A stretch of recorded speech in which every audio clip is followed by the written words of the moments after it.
Сәлеметсіздер ме? Менің есімім Даниярбек Сұлтан. Бұл Стоп коррупция бағдарламасы.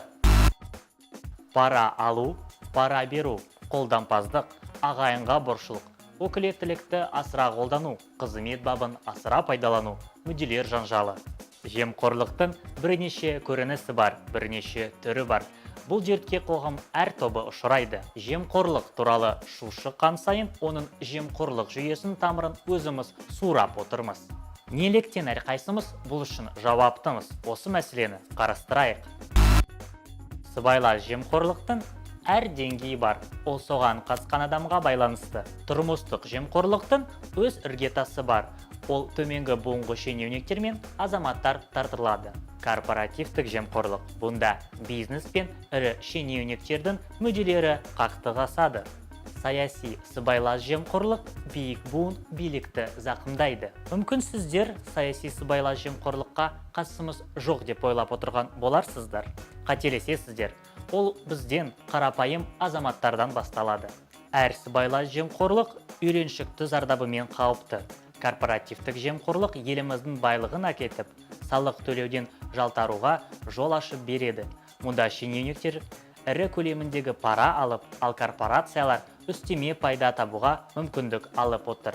Саяси сыбайлас жемқорлық дегеніміз бюджет қаражатынан талан-таражға салу, мемлекеттік рәсімді жылдамдату үшін пара алу, депозит түрінде ақша ағынын үйлестіру немесе қаржы ұйымдардан облигациялар сатып алу, инвесторларға заңсыз қолайлы жағдай ұсыну. Бірақ сыбайлас жемқорлықтың түп тамырын өзіміз қалаптастырып отырмыз. Бәрін сатып алуға, сатып беруге болады деген қағиданы тұрмыстық сыбайлас жемқорлық нығайтады. Алматы мектептерінің бірінде болған оқиға естеріңізде ме?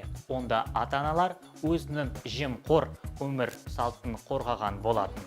Заңсыз ақша жинап, қосымша мәжбүрлеп, ақылы сабақ беруге қарсы шыққан анаға ата-аналар наразылық танытқан. Осы оқиғада не сатылады және нені сатып алады? Білім бе? Бірақ заң бойынша білім тегін беріледі. Демек, ниеттестік сатып алады. Өкініштісі, аталмыш жағдайларға қоғамның еті үйреніп кеткен. Бұл норманы адамдар қорғауға шығып жатыр.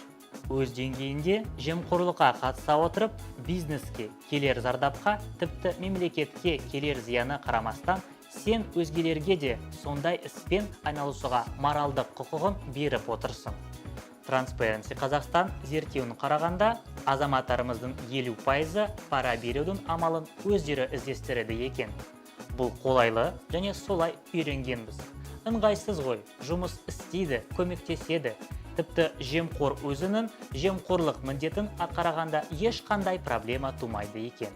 Тұрғындар тарапынан да, кәсіпкерлер тарапынан да сыбайлас жемқорлыққа жасаған шағымның көлемі небәрі 1% құрайды.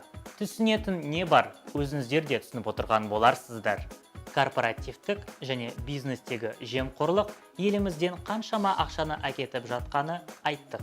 Сонымен қоса бәсекелестікті шектеп, нарықты тоқыраушылыққа, кәсіпорындарды банкроттылыққа жеткізіп отыр. Бұл азаматтарға қалай әсер етеді? Өнемін қымбат бағасы.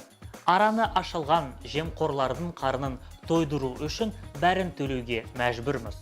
Ас жалақы, тамыр танысқан арқылы қызметінді жоғарылату, жұмысқа орналасу. Ал бұл өз кезегінде бизнес компанияның ішіндегі сыбайлас жемқорлықты тудырады.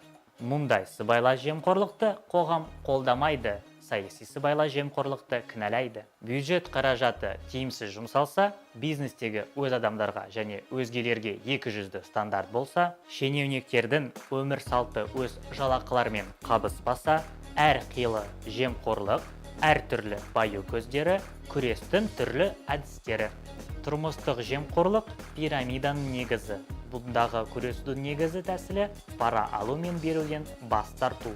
Тұрғындар тарапынан жемқорлыққа төзбестік көрсету және мемлекет тарапынан мемлекеттік қызмет көрсету жүйесін модернизациялау. Қазір ЦОН мен ИГАФ электрондық үкімет порталы осымен айналысуда. Жемқорлықтың бұл түрінде бүкіл қоғам қарсылық білдіру керек.